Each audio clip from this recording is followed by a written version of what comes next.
당신 퇴직하고 싶으면 해. 뭐, 어머님도 모시고 오려면 모시고 오고. 어차피 말 안 해도 모시고 오겠지만. 어쩐 일이야? 당신이 그렇게 일하는 거 힘들다고 하니까 일 그만두고 집에서 쉬어. 살림하면서. 뭐, 살림? 대신 이제는 내가 나가서 돈 벌게. 나가서 돈 벌어봐야 당신이 얼마나 힘들었는지 알 거 아니야. 안 그래? 참나. 일하는 게 쉬운 일인 줄 알아. 그럼 이제 당신이 전업주부 하는 거고, 내가 바깥에서 일하는 거야. 그래. 오늘 이야기 속 주인공은 55세 김인순 씨입니다. 그리고 그녀의 남편과 시어머니에 관한 이야기입니다. 김 씨는 결혼하고 남편의 성화의 직장을 그만두었습니다. 그 당시에는 주변에서도 전업주부를 하는 여자들이 지금보다는 많은 때였습니다. 시부모님 또한 아이들 잘 기르고 남편 내조하는 게 가장 중요한 일이라며 남편의 편을 들었죠. 하지만 그렇게 외벌이로 살 것이라면 경제적으로 넉넉해야 할 텐데 남편은 위풍당당하게 말했던 것과는 달리 월급이 많지 않았습니다. 애 둘을 낳아 키우기에 늘 빠듯했습니다. 그 와중에 김 씨가 알뜰살뜰 평생 모아둔 돈은 시부모님에게 줄줄 샜습니다. 결국엔 그 돈으로 시모가 살 집까지 마련해준 남편 때문에 김 씨는 허무함을 느껴야 했습니다. 부모는 그렇게 잘 챙기며 아내인 김 씨에게는 늘 소홀했던 남편. 평생을 애들 키우고 살림하며 시집 뒷바라지까지 하며 살아야 했던 김 씨를 알아주는 사람은 아무도 없었습니다. 남편조차도 집에서 노는 한심한 여자 취급을 했습니다. 그러다 말년에는 80대 시모까지 모시고 살자는 남편에게 김 씨는 참지 못하고 선언했습니다. 이제는 서로 역할을 바꾸자고 말이죠. 그렇게 김 씨는 50대의 남편을 주부로 만들어줬습니다. 김 씨는 20대의 남편을 만나서 결혼했습니다. 그리고 아들 하나, 딸 하나를 낳아 길렀습니다. 지금은 둘 다 독립해서 각자 직장에 다니며 살고 있었습니다. 둘째가 작년까지 김 씨 부부와 함께 살다가 지방으로 발령이 나서 떠났습니다. 그래서 김 씨와 남편 둘만 남게 되었습니다. 자식들은 이제는 자기 앞가림하며 살 수 있을 만큼 좋은 직장에 들어갔습니다. 그렇게 되기까지 정말 열심히 뒷바라지하며 살았죠. 빠듯한 살림 때문에 더 힘든 시간을 보냈습니다. 김 씨는 결혼 후 쭉 주부로 살았지만 그렇다고 남편과 시어머니의 말대로 내조만 하면서 살 수는 없었습니다. 우리 집뿐만이 아니라 시집의 생활까지 책임져야 해서 남편이 벌어오는 것만으로는 힘들었습니다. 그래서 생활비가 부족할 땐 김 씨가 아르바이트도 하며 메꿨습니다. 그리고 그런 그녀를 남편은 못마땅해 했습니다. 젊었을 적부터 그렇게 살았습니다. 오늘도 어머니한테 다녀왔어? 부르셔서. 김장하신다고. 아, 벌써 그렇게 됐나? 사흘 뒤에도 가야 해. 왜? 친척분들 오신다고. 상 차리러. 그래? 김 씨가 한숨을 쉬며 말했지만 남편은 대수롭지 않다는 반응이었습니다. 결혼하고 몇 년간 시집 일에 불려간 것이 몇 번인지 셀 수조차 없었습니다. 일주일에 한두 번은 꼭 가야 했습니다. 남편이 없더라도 혼자서라도 가서 시부모님이 시키는 일을 해야 했죠. 아이 둘을 키우면서 그러기가 쉽지 않았습니다. 하지만 김 씨의 사정을 신경 쓰는 사람은 아무도 없었습니다. 나 입에 혓바늘이 몇 개나 난지 모르겠어. 무슨 소리야, 갑자기. 안 그래도 힘든데. 어머님이 자꾸만 부르시니까 너무 힘들어. 뭐? 힘들다고. 집에도 할 일 많은데. 집에 뭐가 할 일이 많아? 그러면서 남편은 김 씨가 전업주부인 걸 들먹였습니다. 집안일 하고 시부모를 챙기는 것까지가 할 일이라면서 말이죠. 그래도 어머니 아버지는 상식적인 분이야. 며느리면 가서 좀 도와드릴 수도 있지. 그럼 차라리 나도 나가서 일을 할게. 당신까지 일하면 애들은 누가 키우고 집안 살림은 누가 해? 남편은 김 씨의 말이 말도 안 된다고 했습니다. 김 씨는 남편의 고집이 이해가 되지 않았습니다. 자신도 벌어야 그나마 집이 유지가 될 것 같았습니다. 당신이 좀 이해해줘. 노인들이잖아. 왕래하는 자식이라고는 나 하나뿐인데 며느리가 좋으니까 부르시는 거지. 남편은 좋은 목소리로 달래려고 했지만 김 씨의 심정은 조금도 이해하지 않는 눈치였습니다. 그런데 남편은 우리 집에 그리고 자신의 집에 봉사할 사람이 필요하다고 생각하는 것 같았습니다. 그건 시부모님도 똑같았습니다. 며느리의 수발이 당연한 사람들이었습니다. 남편 잘 만나서 편하게 사는 줄 알아. 네? 집에서 애나 보면서 있으면 되니까 얼마나 좋냐? 우리 때는 애 낳고도 바로 밭일하러 나갔어. 아, 네. 늘 남편을 존경하고 내조 잘해라.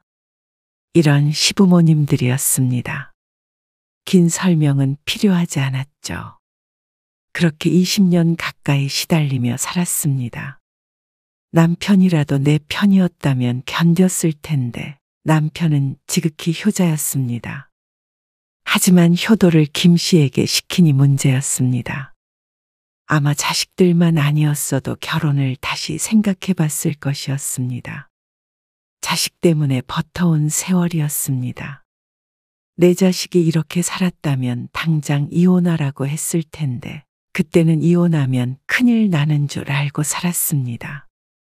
그렇게 30년 가까운 힘겨운 시절을 지났지만 자식들을 독립시킨 뒤로도 여전히 남의 뒤치다꺼리를 하는 삶이었습니다. 몇 년 전 시아버지는 돌아가셨고 시어머니는 혼자 된 이후로는 더욱 김 씨를 괴롭혔습니다. 자식이 더 있었지만 그런 시어머니를 돌봐주는 것은 김 씨의 남편뿐이었습니다. 김 씨는 5, 6년 전쯤 남편과 크게 다투었습니다. 남편이 결혼 후 쭉 시가에 생활비를 댔습니다. 그것 때문에도 갈등이 있었지만 결국 김 씨가 졌습니다. 그런데 충분치 않은 생활비를 쪼개고 쪼개서 모은 돈으로 남편은 시어머니에게 작은 아파트를 마련해 주었습니다. 어쩌면 그래? 한마디 상의도 없이? 상의를 했으면 당신이 안 된다고 했을 거 아니야. 당연한 거 아니야? 남편의 대꾸가 기가 막혔습니다. 노후를 위해 조금씩 모아온 돈이었습니다. 점점 남편이 퇴직할 때는 다가오고 노후가 걱정이 되었습니다. 나이 들어 자식에게 기대고 싶지는 않았습니다. 시어머니처럼 말이죠. 지금보다 젊고 건강할 때도 절대 일은 하지 않고 오로지 남편이 주는 돈으로만 생활했습니다. 김 씨는 자식을 쥐어짜며 그렇게 살고 싶지 않았습니다. 그런데 그 돈을 시부모님에게 홀랑 가져다 바친 남편 때문에 김 씨는 처음으로 악을 쓰며 따졌습니다. 그러자 남편은 서운해했습니다. 자식이 부모 봉양하는 것이 이렇게 욕을 먹을 일이냐며 말이죠. 남편은 평소엔 멀쩡했다가 이렇게 부모님과 관련된 문제만 나오면 대화가 통하지 않았습니다. 돌아온 대답이 퍽 황당했습니다. 그 돈을 당신이 벌었어? 다 내가 번 돈이지. 뭐라고? 남편도 흥분해서 말했습니다. 자기가 번 돈인데 왜 참견하느냐는 식이었습니다. 김 씨는 뭐라고 대꾸해야 할지 몰랐습니다. 남편이 정말로 그렇게 생각하고 있나 싶었습니다. 우리 노후 자금은 어떻게 하려고 그 돈으로 집을 사들여? 다시 모으면 되지. 아직 젊은데 뭐가 걱정이야? 그거 어떻게 모은 건데? 다시 또 궁상맞게 살아갈 것을 생각하니 눈앞이 깜깜했습니다. 김 씨 부부는 집은 있었지만 정말로 집밖에 없었습니다. 하지만 남편은 어떻게든 준 돈으로 생활해 나가는 걸 보고는 여유 있다고 생각이라도 하는 모양이었습니다. 아끼고 아끼는 김 씨를 보며 종종 왜 그렇게 미련하게 사느냐고 했죠. 그런데 이제 와서는 김 씨를 탓했습니다. 당신이 살림을 더 알뜰히 했으면 여유 자금이 훨씬 많았겠지. 남들은 여자가 집에서 재테크도 해서 재산 불리고 하더라. 김 씨는 그런 재주는 없었습니다. 그랬다면 이렇게 살지도 않았겠죠. 남편은 본인의 탓은 죽어도 하지 않았습니다. 자기는 다 잘하고 있고 잘못한 것은 다 김 씨 때문이었습니다. 뒤늦게 자신의 말이 너무 심했다며 김 씨의 마음을 풀어주려 했지만 그것마저도 김 씨는 지긋지긋했습니다. 어르고 달래면 뭐든 이해해 줄 것이라고 생각하는 모양이었습니다. 이번 주에 와서 김장 좀 해라. 이번 주요? 너는 왜 꼭 그렇게 되묻니? 오기 싫다는 거야, 뭐야? 아니요. 갈게요. 80세가 넘었지만 시어머니는 무척 정정했습니다. 어찌 보면 허약한 김 씨보다도 건강해 보였습니다. 하지만 김 씨가 일주일에 한두 번씩 방문해서 대신 집안일을 해주었습니다. 남편은 혼자 남은 엄마가 불쌍하다며 김 씨가 시모의 뜻대로 해주길 바랐습니다. 주말에 김 씨는 남편과 함께 시집에 갔습니다. 그리고는 시어머니의 지시하에 혼자서 김장을 해야 했습니다. 주말 이틀간 배추만 절여진 것이 아니라 김 씨까지 같이 절여진 듯 했습니다. 남편은 무거운 게 있으면 한 번씩 들어줬지만 김장은 대부분 김 씨가 했습니다. 김 씨의 자식들은 김치를 거의 먹지 않았고 김 씨 또한 좋아하지 않았습니다. 먹을 식구라고는 시어머니와 남편뿐이니 김장을 많이 하지는 않았습니다. 하지만 그 과정이 무척 고단하고 번거로운 건 달라지지 않았습니다. 어머니 이빨도 안 좋으신데 고기를 더 푹 삶았어야지. 엄청 오래 삶았는데 좀 질긴데. 어머니, 괜찮으세요? 됐다. 늙은이가 먹으면 얼마나 먹는다고. 시어머니는 아들에게만은 순한 양 같았습니다. 그런 시모가 남편은 그렇게 안타까운 듯 했습니다. 처량한 표정을 하는 노인을 보는 남편의 표정에 김 씨는 속으로 웃었습니다. 시모에게 갖은 시집살이를 당했다는 걸 뻔히 알면서도 자기 엄마만 안쓰러운 남편이었습니다. 회사 그만둘까 싶네. 밥을 먹다 말고 남편이 뜬금없이 말했습니다.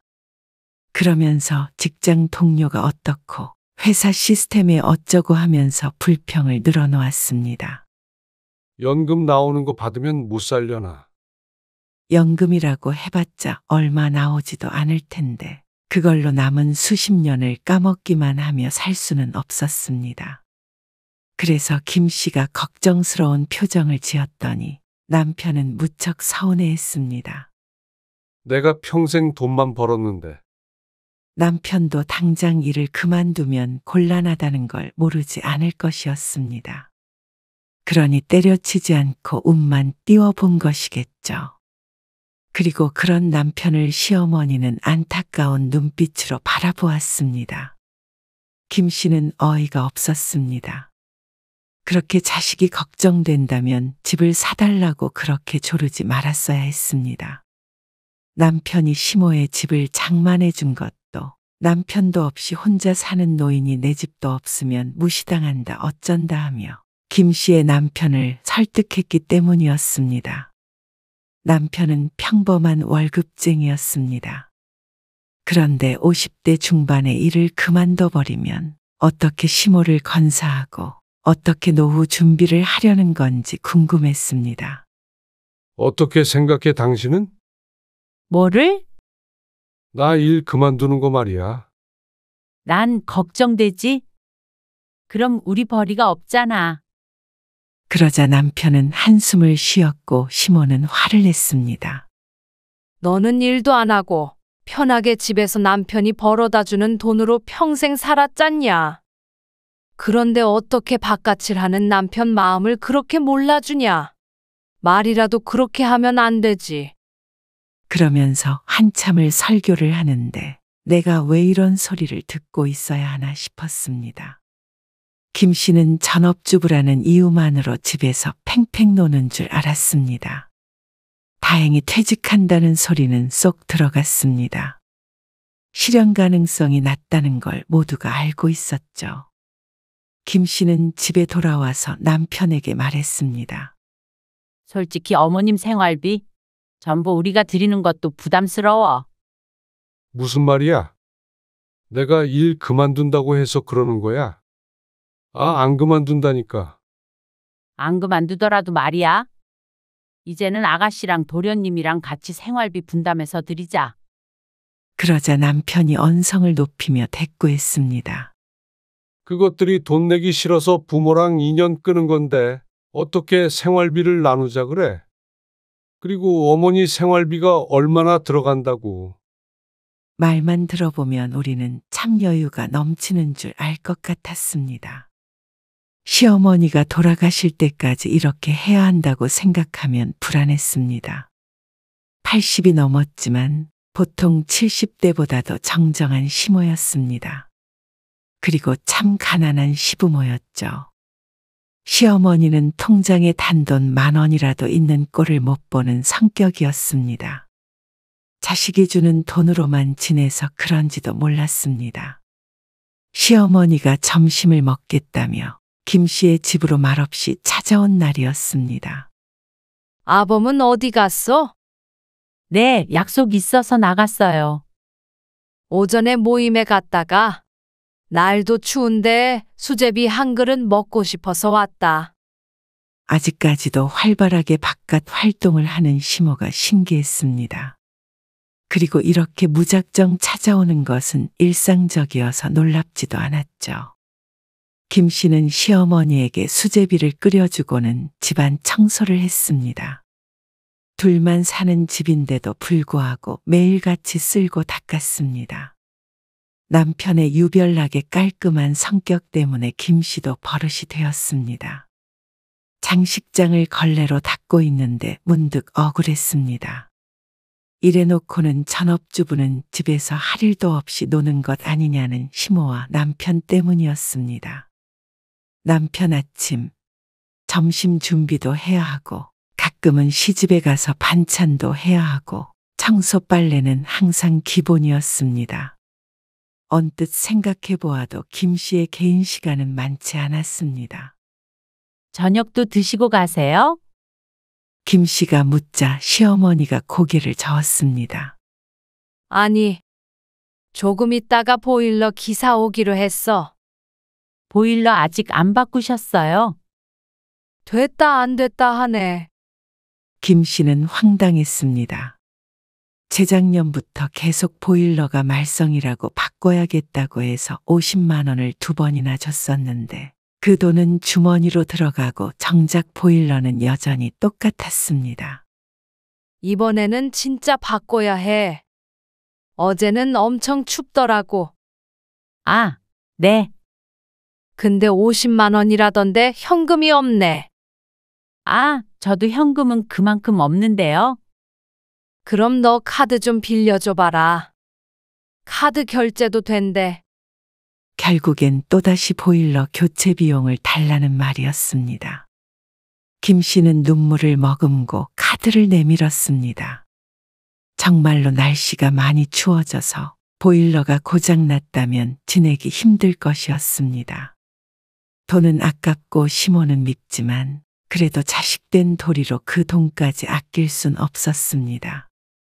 보일러 교체 값은 50만 원대가 나왔고 다음 날 다시 카드는 돌려받았습니다. 그런데 다음 달에 카드값이 나온 것을 보니 시어머니가 그 카드로 보일러만 교체한 것이 아니었습니다. 문자 메시지가 남편에게 가서 까맣게 모르고 있었습니다. 어머님, 53만 원 이거 어디다 쓰신 거예요? 아, 그거 필요한 게 있어서 좀 썼다. 화장품 가게 같은데. 맞아요? 김 씨가 묻자 시어머니는 태연하게 대답했습니다. 화장품 가게에서 이것저것 사느라 53만 원을 썼다며 말이죠. 그리고는 이미 쓴 걸 어쩔 거냐는 식으로 나왔습니다. 황당했습니다. 남편도 그런 시모에게 별말 하지 않았습니다. 집도 사주는 아들인데 그깟 화장품 값 몇 푼이 아까울 리는 없는 모양이었습니다. 김 씨가 생각해보면 자기 마음대로 사는 사람들이 오래 사는 것 같았습니다. 시모 성격을 보면 100살이 아니라 110세까지도 거뜬해 보였죠. 그러다가 시어머니가 위가 좋지 않아서 병원을 몇 번 드나든 적이 있었습니다. 밥을 제대로 못 먹어서 김 씨도 수시로 드나들며 죽을 챙겨줘야 했습니다. 그러던 어느 날 남편이 김 씨에게 말했습니다. 아무래도 어머니를 집으로 모셔와야 될 것 같아. 남편이 하는 얘기가 오늘만을 말하는 게 아니라는 걸 알았습니다. 그리고 이건 당연히 남편 혼자 생각만은 아닐 것이었습니다. 시부가 돌아가신 뒤로는 은근슬에 그런 내색을 한 적이 몇 번 있었으니 말이죠. 김 씨는 고개를 저었습니다. 시어머니와 한 집에서 살아갈 수는 없을 것 같았습니다. 그러자 남편이 말했습니다. 당신 그렇게 돈돈거렸잖아. 어머니 사시는 집 팔면 되지. 황당한 말이었습니다. 이미 2년 전에 시어머니가 그 집으로 대출을 받아서 발칵 뒤집힌 적이 있었습니다. 그 집을 팔아봤자 얼마 나오지도 않을 것이었고 그렇게 해서 시어머니를 남은 평생 모실 생각은 없었습니다. 그러자 남편은 김 씨에게 화를 냈습니다. 당연히 아들 며느리가 부모를 모시고 살아야지. 어머니 지금 83이야. 나보고 이 이상 어떻게 하라는 거야?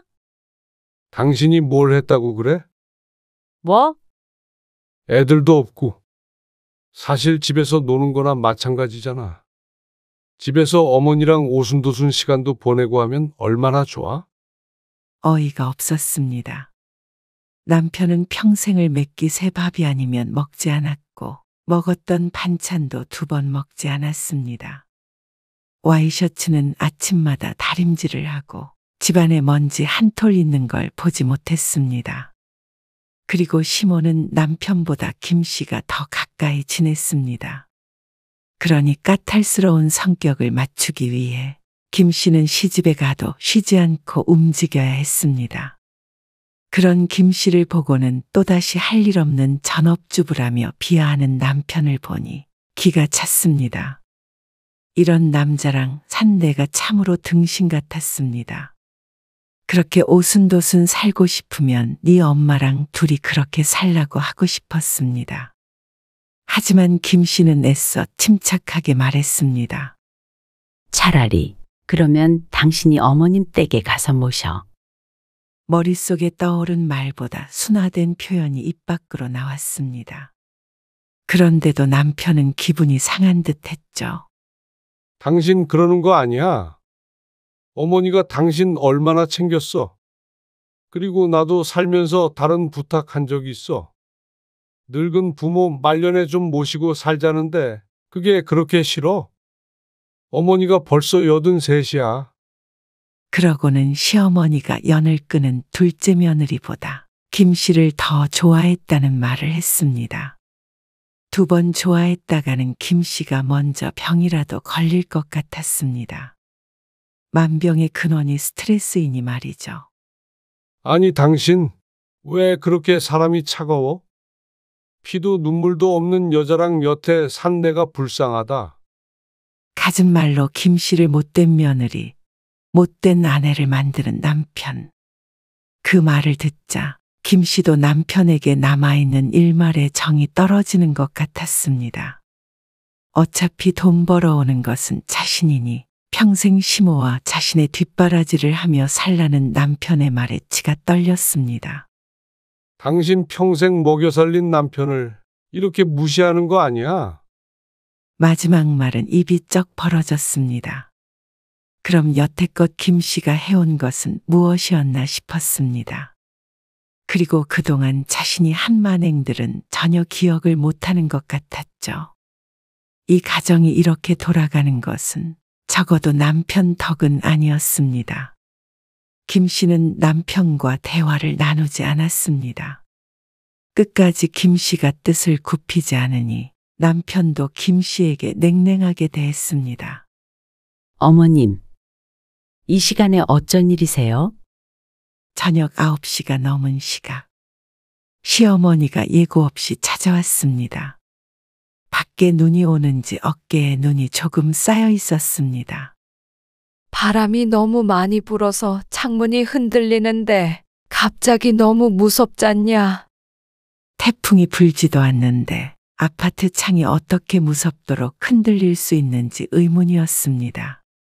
그리고 생전 뭐가 무섭다는 말은 한 적도 없는 분이었습니다. 속된 말로는 호랑이도 때려잡을 수 있을 것 같았습니다. 하지만 아들은 마음이 아픈 듯 보였습니다.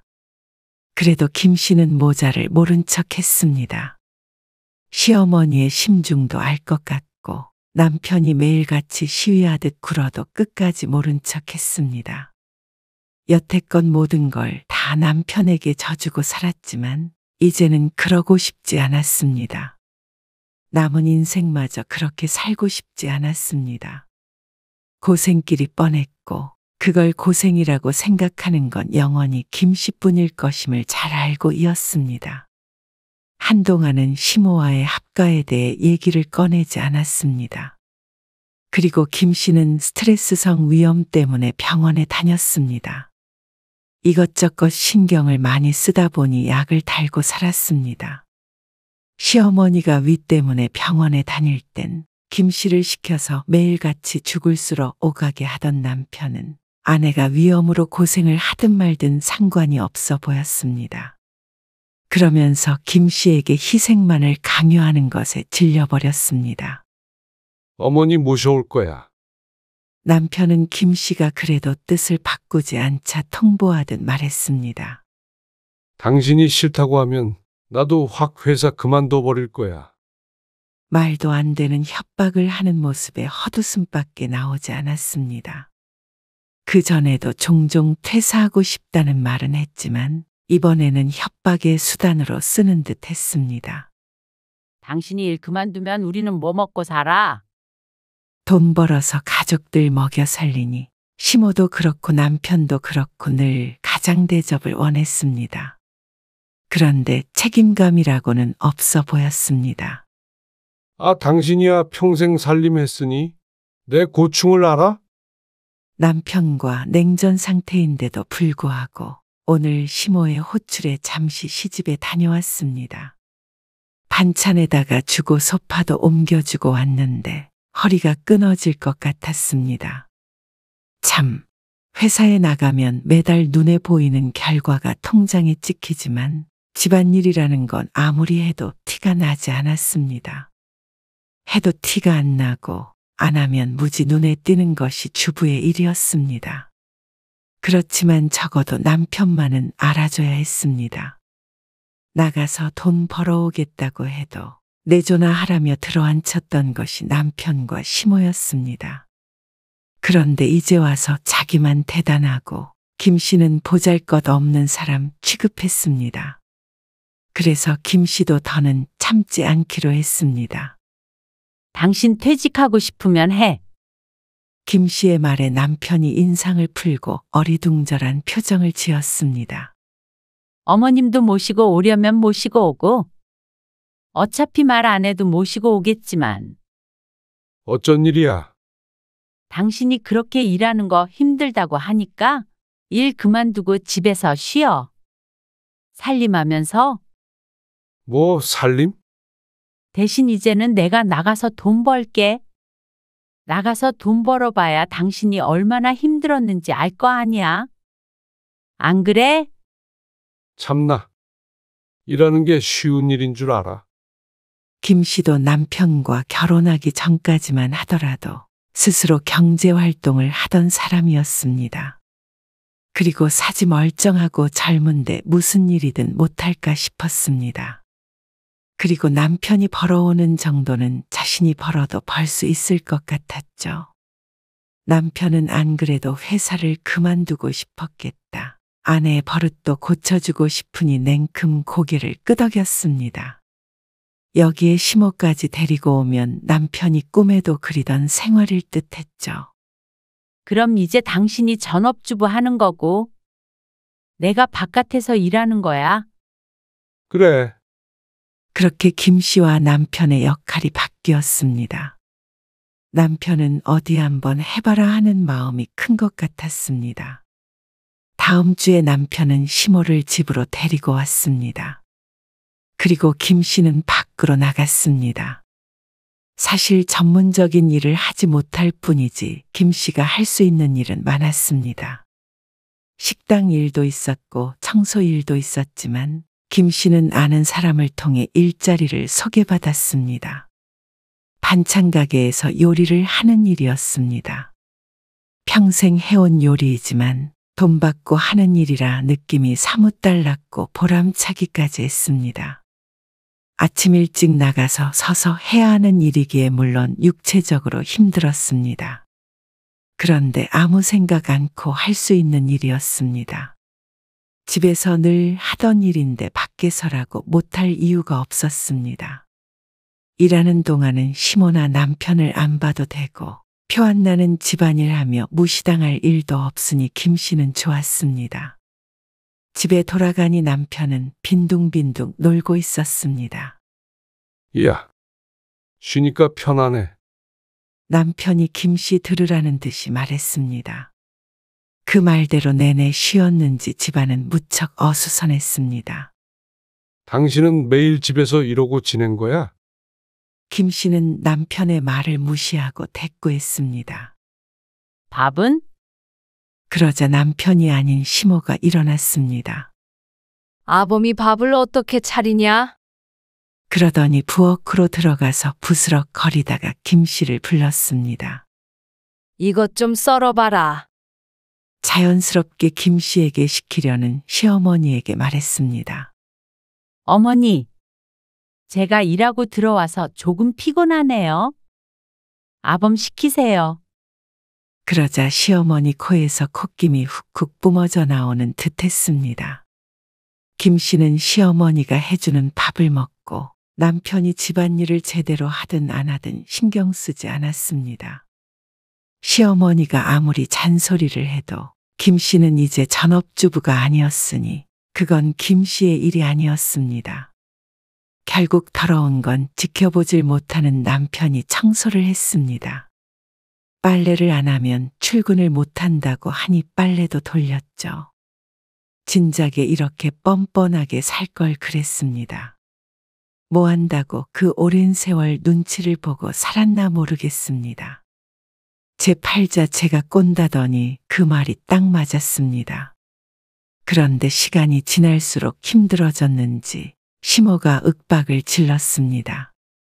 따로 살 때도 김 씨가 반찬을 해다 바쳤는데 이제 와서 뭘 차려내려니 힘들 수밖에 없었겠죠.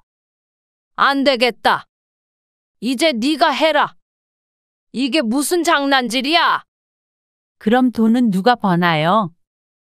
아범 보고 회사 나가라 그래? 에이, 어떻게 그래요?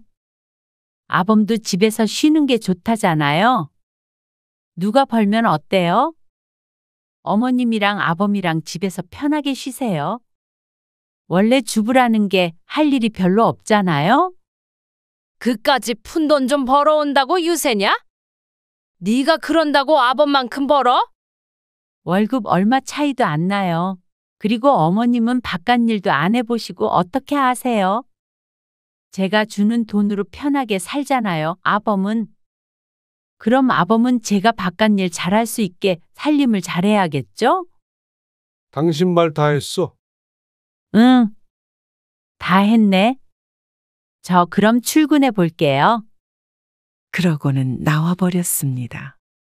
속이 시원했습니다. 이렇게 집에서 나오면 모든 게 끝이었습니다. 차라리 이게 마음이 편했습니다. 그런데 남편은 아니었던 모양이었습니다. 김 씨가 수십 년 해오던 일을 2달도 안 하고는 백기를 들었습니다. 내가 다시 직장 알아볼게. 왜 굳이? 그러면 살림은 누가 해? 아, 당신이 다시 해야지. 남자가 무슨 가정주부를 해? 처음엔 좋다더니 금세 말을 바꾸는 남편을 보고는 혀를 찼습니다. 당신도 원하면 나가서 일해. 나는 일 그만둘 생각 없고. 그러면 집안일도 반씩 하면 되겠네. 시위하는 것도 정도껏 해야지. 며느리 밥 차려주는 시어머니 안쓰럽지도 않냐? 그러게. 아들 잘못 낳아서 80 넘어서 며느리 밥 차려주시니까 좀 슬프긴 하다. 뭐야? 사람이 왜 이렇게 못됐어? 우리 가족 평생 먹여 살린 남편한테 진짜 이래도 돼? 아니 그래서 나머지 인생은 내가 먹여 살리겠다고 해도 그래? 어느 장단에 맞춰야 해? 당장 내 말대로 해. 어머니 요즘 편찮으시다고 하는데 더 이상 고생시키지 마. 참나? 당신도 징글징글하다. 이제는 시어머니 병수발 들라는 거야? 당신은 왜 이렇게 삐딱한 거야? 내 부모면 당신 부모나 마찬가지 아니야? 우리 엄마 돌아가시기 전에도 당신이 그렇게 했었나? 그러자 입을 다무는 남편에게 김 씨가 말했습니다. 나도 참을 만큼 참고 살았어. 당신이야말로 나 이렇게 대하면 안 되는 거야. 그렇게 부모가 안쓰러우면 나랑 살지 말고 어머님이랑 둘이 오붓하게 살아. 참나. 그러라면 내가 못 그럴 줄 알고? 당신이 나가 살아. 내가 왜? 당신이 어머님 집으로 들어가야지. 이 집은 내 몫이야. 재산이라고는 별로 되지도 않고 딱 집이 2개니까 가르고 말고 할 것도 없네. 아니, 그게 말이 돼? 금액이 다르잖아. 그 집의 대출이. 그 대출 당신이 사랑하는 어머니가 받아서 쓰신 거야. 그건 당신이 책임져야지. 그러자 할 말을 잃었는지 입만 뻐끔댔습니다. 짐 싸서 빨리 나가줘. 당연히 남편은 금방 나가지 않았습니다. 하지만 견디다 못한 시모가 집으로 먼저 돌아가 버렸습니다. 그러자 남편도 따라갈 수밖에 없었습니다. 그렇게 시모만 방치할 사람이 아니었으니 말이죠. 그리고 반년 뒤에 김 씨 부부는 이혼했습니다. 그 과정이 쉽지는 않았습니다. 집을 나간 지 얼마 되지도 않아서 남편이 김 씨에게 용서를 구했습니다. 나 혼자 어머니 모시고 돈도 벌고 집안 살림까지 다 어떻게 하냐. 어머니 자꾸 아프다고 그러시는데. 당신 어머니를 왜 나한테 그래? 아니, 부부가 뭐야. 그건 내가 묻고 싶은 말이야. 김 씨는 남편의 사과를 받아주지 않았습니다. 그동안 견뎌왔던 세월도 돌이키고 싶은 마음이었습니다. 하지만 그럴 수가 없으니 미래라도 바꿀 생각이었습니다. 김 씨는 스스로 돈을 벌어서 살아야 했지만 절망적이지 않았습니다. 내 집이 있고 건강하니 내 한 몸 정도는 건사하며 살 수 있을 것 같았습니다. 남편은 뒤늦게 후회에 눈물을 흘렸지만 김 씨의 마음을 돌릴 수는 없었습니다.